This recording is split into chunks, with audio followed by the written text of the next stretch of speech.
My wife said, "Until you fix that attitude, you're not touching our bed." I said, "Fine."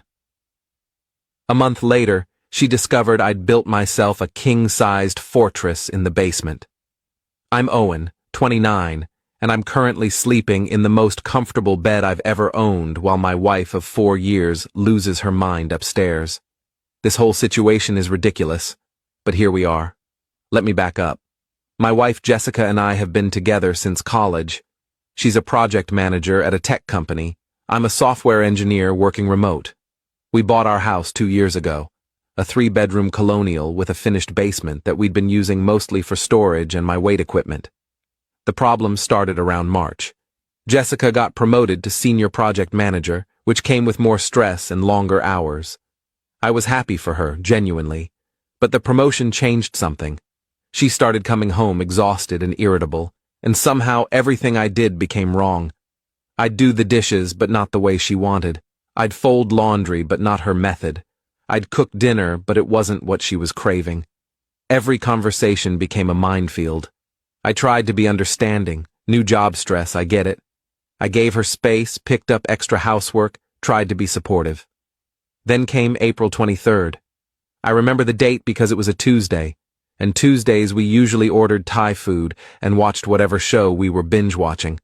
I'd had a rough day myself, a major bug in production, 3 hours of emergency meetings, the whole 9 yards. I was tired. Jessica came home at 8 p.m. I was on the couch with my laptop, still trying to monitor the fix we'd deployed. "Did you take out the trash?" she asked. "No, hello. No, how was your day?" "Not yet. I've been dealing with a work crisis. I'll do it after—" "Owen, I asked you this morning. It's literally one thing." "Jess, I said I'll do it. I've been putting out fires all day."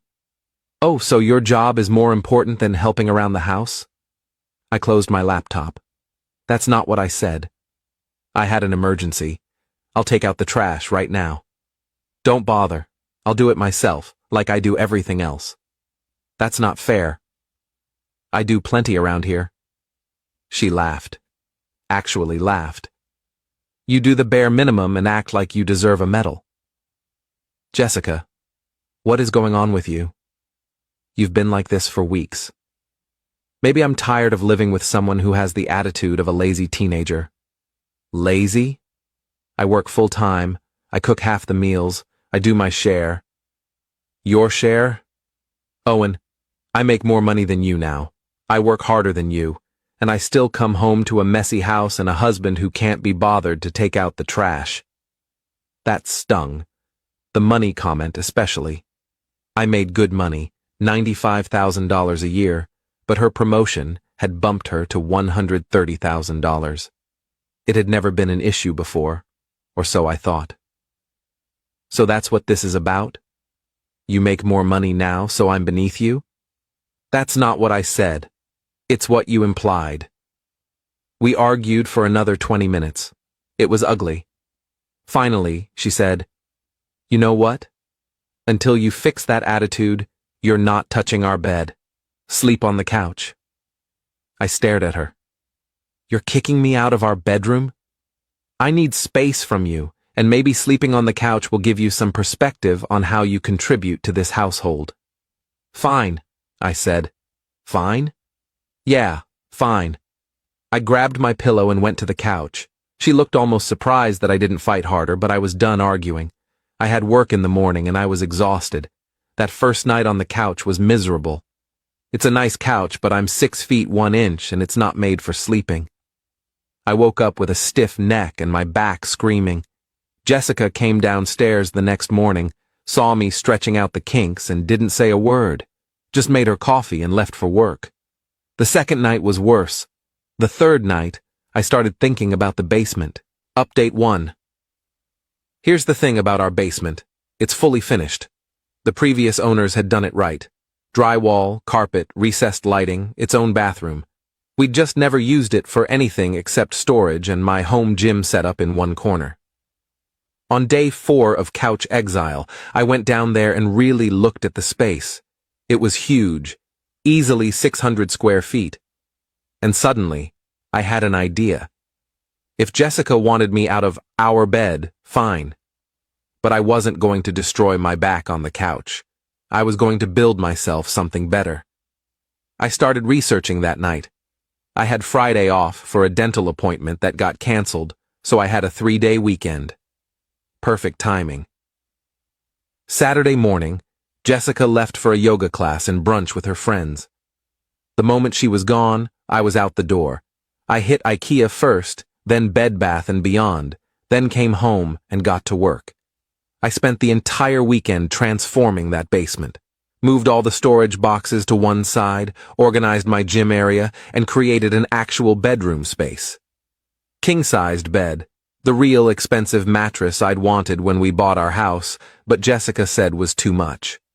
Bought myself nice sheets, a thick comforter, good pillows, got a 65-inch TV and mounted it on the wall, set up my PlayStation 5 that had been collecting dust, added a mini fridge, a coffee maker, a small bookshelf. I even hung some art, nothing fancy, just stuff I liked that Jessica had vetoed for the upstairs.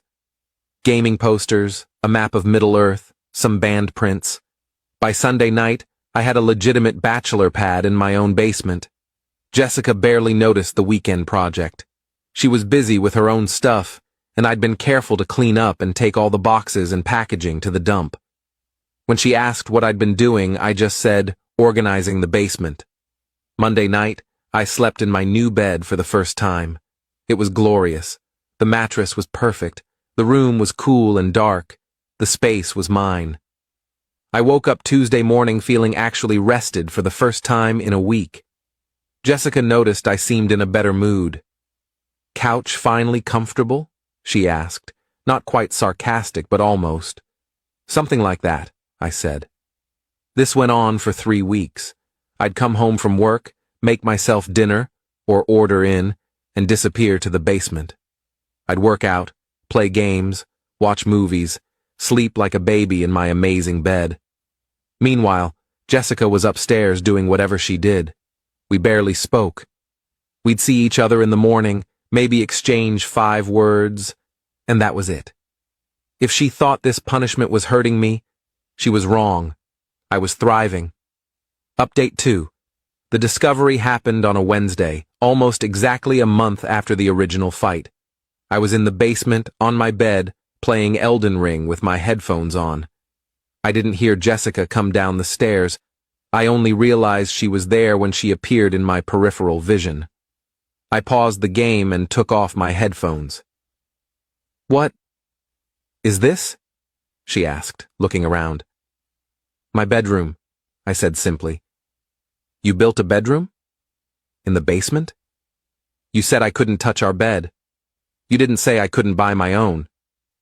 She walked around the space, taking it all in. The TV, the mini fridge, the art on the walls, the bookshelf, the gym equipment neatly organized in the corner, and then her eyes landed on the bed. "Is that a king-sized bed?" "Yep, sleep number. It's incredible." "You bought a king-sized sleep number bed?" "I did. With my own money from my own account. We have a bed upstairs that you banned me from." "I didn't ban you. I said you needed to fix your attitude."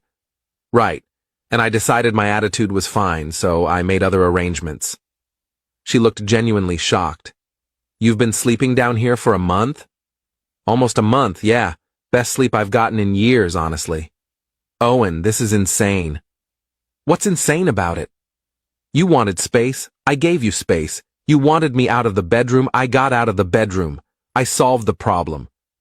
By building a man cave? By building my own space, yes. Is that a problem?"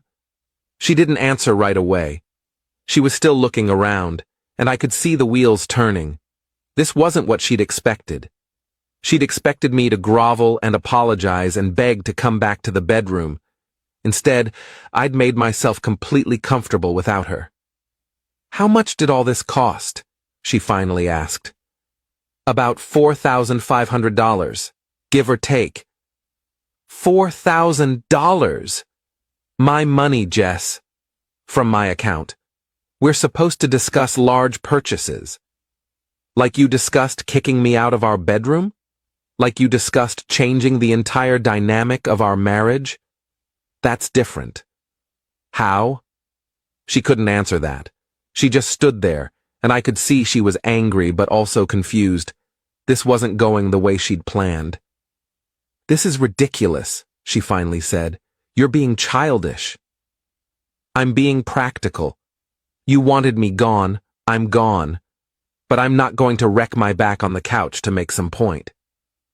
The point was that you needed to think about your behavior. I did think about it. I thought about it a lot, and I realized my behavior wasn't the problem. "Oh, so I'm the problem now?" "You made yourself the problem when you decided withholding affection and banishing me from our bedroom was an appropriate response to me being tired from work one night." She opened her mouth, closed it, opened it again. "That's not what happened." "That's exactly what happened. I had one rough day, I didn't take out the trash immediately, and you used it as an excuse to kick me out of our bed and treat me like I'm some kind of lazy deadbeat. Even though I work full-time, cook, clean, and contribute equally to this household." "Equally?" "I make more money." There it is again. You think because you got a promotion, you're somehow superior now, that I should be grateful you even tolerate me. That's not, Jess, you've been treating me like garbage for 2 months. You've been critical, dismissive, and straight up mean. And when I finally pushed back even a little, you banished me from our bedroom like I'm a dog that peed on the carpet. She was quiet for a long moment. Then, "So what? You're just going to live in the basement now?" "Seems like it's working pretty well for me." "This is not how marriages work, Owen. Neither is punishment and contempt, but here we are." Update 3. She went back upstairs. I heard her pacing around up there for a while. Then it got quiet. I figured she'd gone to bed. The next morning she was waiting for me in the kitchen when I came up for coffee. "We need to talk," she said. "Okay." "This has gotten out of hand." "I agree." "You can't just live in the basement." "Why not?" "Because we're married." Married people share a bedroom. Married people also respect each other. They don't use intimacy as a weapon or treat their partner like hired help. She sat down at the table, and for the first time in weeks, she actually looked sad instead of angry. I didn't mean for it to get like this. I poured my coffee and leaned against the counter. "Then what did you mean?" "I don't know. Work has been so stressful, and I guess I took it out on you. But you weren't helping. You were always on your laptop, always busy. I work too, Jess. I have deadlines and responsibilities just like you do. I know that. But it felt like you didn't care about what I was dealing with. Because you never talked to me about it. You just started attacking me for every little thing." She was quiet. Then, "You're right. I've been awful. I'm sorry." "Okay." "Okay? That's it? What do you want me to say?" "I accept your apology, but that doesn't fix what's broken here." "So you're staying in the basement?" "For now, yeah. I think we both need space to figure out if this is even working anymore." That got her attention. "You're thinking about leaving?" "I'm thinking about whether I want to stay in a marriage where I'm not respected.